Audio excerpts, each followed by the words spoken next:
Welcome to my review of the 1981 arcade game Centipede. This is featured in the Atari 50 anniversary celebration. And there's not going to be spoilers, not that you can spoil this game. I believe it's rated E for everyone, so will this video be. And yeah, I really enjoyed my time with this game. So I played it on PC through Steam. As usual, if you don't, already know a lot about arcade games, I try to give a rough overview at the start of my video on Space Harrier 2. I'm going to try not to restate here what I said there.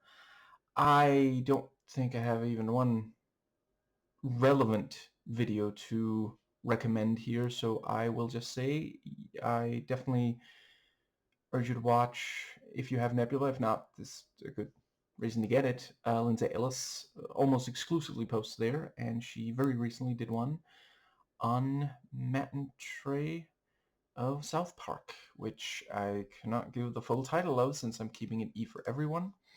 And in case you don't have Nebula, as far as the YouTube, if you haven't already watched Science Fiction with Damien Walters, The Matrix is the movie The Matrix makes to keep you in the Matrix. That one is excellent. It is not rated E for everyone, so just be aware of that. Anyway, the basic, this game. I should probably start focusing on the game now. In this video, the game is basically Space Invaders, but it's a centipede that you're shooting down. But there are some fun little, so basically right now I forget which of these two games came first. I don't know which of them, but I would say they're different enough that they are worth both playing. I believe, I'm basically just going through starting with arcade games because some of those are some of the oldest, but I believe it's just listed alphabetically in the Atari, in the way that I'm looking at them at least. Anyway, basically, I don't think I have to explain Space Invaders, but in this, there are these mushrooms on the screen, which if you want to hit something that is behind a mushroom, you have to shoot the mushroom first. If a centipede hits a mushroom, it might change direction slightly, and the centipede can move very fast sometimes, and yeah. And like Space Invaders, it starts at the top of the screen, and you're trying to keep it from reaching the bottom of the screen. And you can shoot the different parts of the centipede one by one. And it's one of those, I don't know if the I haven't played it for that long, but I think it is one of those games where when you beat a level by shooting the centipede, and I think also sometimes a spider will pop up. I am not 100% sure if that, maybe that one is also something you have to keep from reaching the bottom. And once you've eliminated everything living from the screen, you go on to another level, and I think the colors changed at least slightly. And I can imagine it probably increases in speed. That's how a lot of these arcade games work.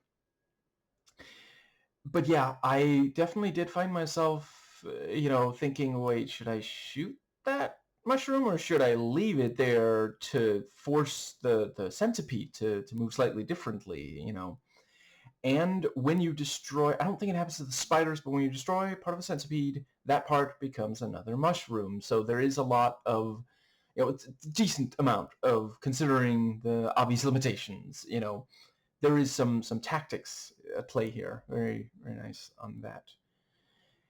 And that is basically it. You can move side to side, and there's only one type of shooting. There's a pretty good amount of color for the time, the limitations of the technology at the time. And apparently this was the colors were credited with attracting both men and women to play. And I think the spider moves at least slightly. I don't know if it's random, but it felt a little bit unpredictable. Whereas as far as I could tell, the centipede itself basically does just move. If if hypothetically there is nothing in its path, it will start at one end of the screen, move all the way across, then down, then all the way back, and so on and so forth. And let's see, yeah, there is not an awful lot to say about this one. The sound work is quite good. Like there's just enough tension implied by the approach of the centipede, and there is enough of a sense of power behind the sound of shooting centipedes and spiders.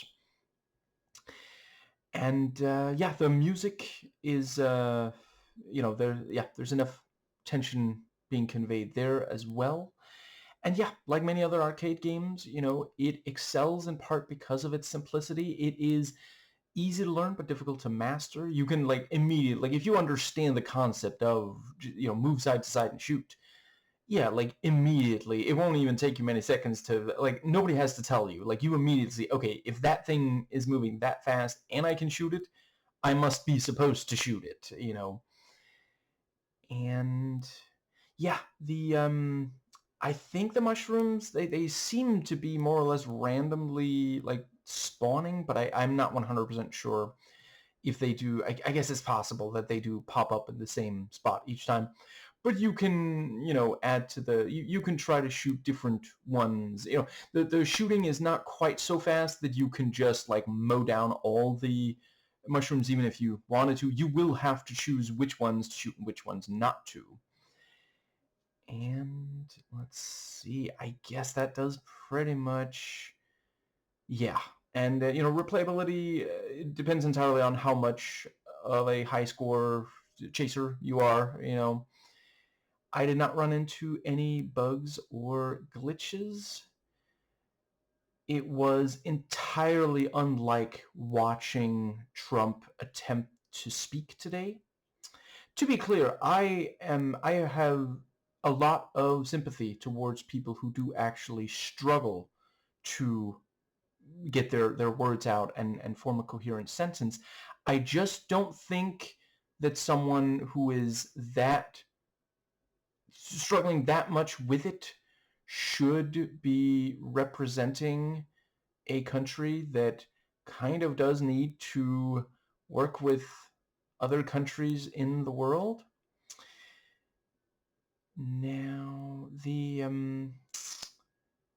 and so the setting here basically is just, yeah, you're in this yard with mushrooms and a centipede and spiders and such.